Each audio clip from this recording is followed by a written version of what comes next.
E se Jesus batesse a sua porta hoje, você estaria pronto para abrir? O evangelho de hoje é um chamado à vigilância, não por medo, mas por amor. Bom dia, eu sou o Luiz, criador do Vibes e Versos, e esse canal é para quem quer ouvir Deus do jeito mais simples e verdadeiro, direto para o coração. Eu te convido a ficar comigo até o final, porque essa palavra pode transformar o seu dia. E compartilha com alguém.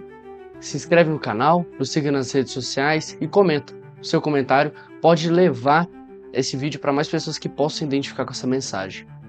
Em nome do Pai, do Filho, do Espírito Santo. Amém. E hoje, a liturgia nos apresenta como primeira leitura Romanos capítulo 5, versículo 12, versículo 15, 17 a 19 e 20 e 21. O salmo de hoje é capítulo 39, ou 40, e o evangelho de hoje é Lucas capítulo 12, do versículo 35 a 38. Então, a gente pode passar para a primeira leitura de hoje. Agora, na primeira leitura, em Romanos capítulo 5, São Paulo nos leva ao coração da história da salvação. Ele compara Adão e Cristo, o primeiro e o novo homem, por meio de um só. Adão, o pecado entrou no mundo e com ele vieram a morte, o egoísmo e a distância de Deus. Mas Paulo não para no erro, ele mostra o movimento de Deus em sentido contrário, por meio de um só, Jesus Cristo. A graça entrou no mundo e superou o abismo que o pecado abriu. Onde Adão trouxe ruína, Cristo trouxe reconciliação. Onde o homem caiu, Deus desceu para levantá-lo. Essa leitura é a lembrança viva de que o Evangelho não é uma história sobre culpa, mas sobre redenção. Paulo fala que onde o pecado abundou, superabundou a graça.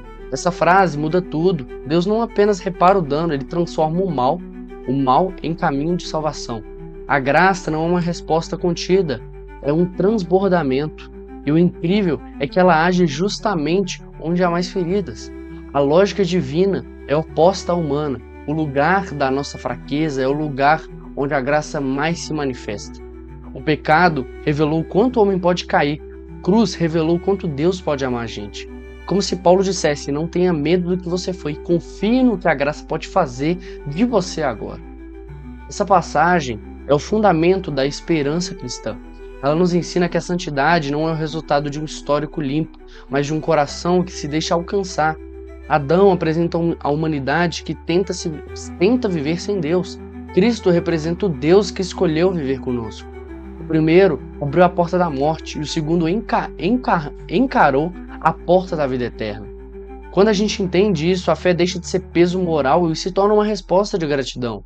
A graça não apaga o passado, ela o redime. E quem foi tocado por ela não precisa mais viver preso ao que errou, mas livre no amor que venceu tudo. Então, a gente pode passar para o salmo de hoje. Agora no salmo responsorial, capítulo 39 e 40. O salmista começa dizendo que Deus não deseja sacrifícios exteriores, mas um coração disposto a escutar. Sacrifício e oblação não quisestes, mas abristes, Senhor, os meus ouvidos. É um verso que revela a essência da fé. Deus não procura gestos vazios, mas comunhão interior. Fazer a vontade do Senhor é mais valioso do que qualquer oferenda. O verdadeiro culto é o da obediência, não da obediência forçada, mas a de quem ama. Esse salmo é um lembrete poderoso de que o que agrada a Deus não é quanto fazemos por Ele, mas quanto deixamos que Ele faça em nós. E em seguida, o salmista pronuncia a frase que atravessa toda a história da salvação. Eis que vem o Senhor para fazer a tua vontade. Essas mesmas palavras são colocadas na boca de Jesus em Hebreus capítulo 10, aplicadas ao mistério da encarnação.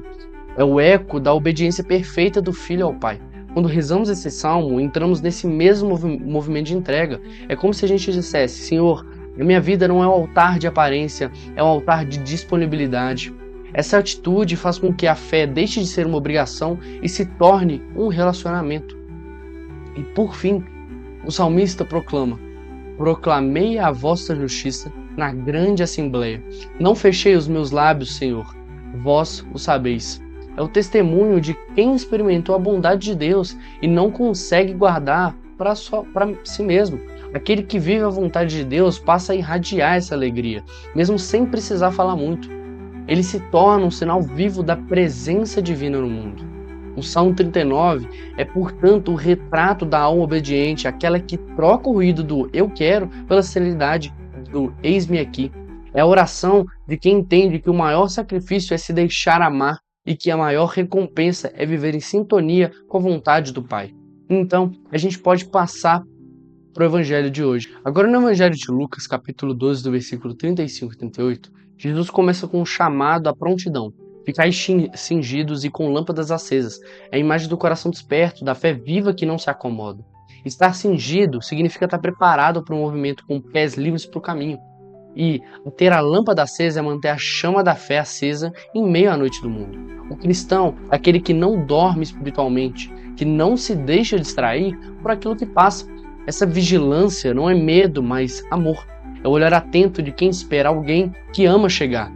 Jesus quer formar em nós um coração vigilante, não ansioso, mas disponível, como de quem vive o ordinário com a alma de eternidade. Em seguida, o Senhor conta a parábola dos servos que esperam o patrão voltar de um banquete de casamento. O detalhe é precioso. O dono da casa não volta irritado ou cansado, ele volta feliz e pronto para servir. Felizes os empregados que o Senhor encontra acordados quando chegar. Em verdade, ele mesmo vai cingir-se, fazê-los sentar à mesa e servi-los. É uma das frases mais escandalosas do Evangelho. O próprio Deus se torna o servo do que os esperam. Essa é a lógica do reino. A recompensa da fidelidade não é o poder, é a intimidade. O servo vigilante não ganha um prêmio, ele ganha uma mesa com o mestre. E essa parábola, ela ensina que a fé não é uma espera passiva, mas uma preparação amorosa. Jesus pode vir a qualquer hora e ele vem todos os dias nas pequenas visitas disfarçadas de rotina. Um pedido de perdão, um gesto de amor, uma palavra que toca. Ser vigilante é perceber que Deus, nessa chegada simples, ele não deixar seu coração adormecer. A promessa é clara. Felizes os que ele encontrar acordados. Ou seja, felizes os que permanecem atentos com a alma em prontidão e o coração aceso pela esperança. A vigilância é o jeito de amar de quem vive o hoje, já com os olhos no eterno. Então, eu te convido a continuar comigo até o final para a gente poder fazer essa oração juntos e você vir abrindo seu coração todos os dias para Jesus. Senhor, ensina-me a viver desperto à tua presença, que eu não me distraia com o ruído do mundo, nem com a pressa dos meus planos.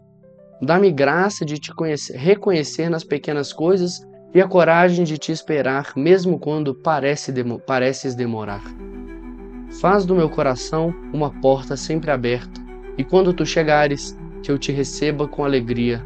Amém. Obrigado. Você que você continuou comigo até o final. E se essa mensagem falou com você, comenta aqui embaixo. Fala o que mais tocou o seu coração. Eu te espero no próximo vídeo do Vaios e Versos, onde a fé e a juventude se encontram. Em nome do Pai, do Filho e do Espírito Santo. Amém. Bom dia.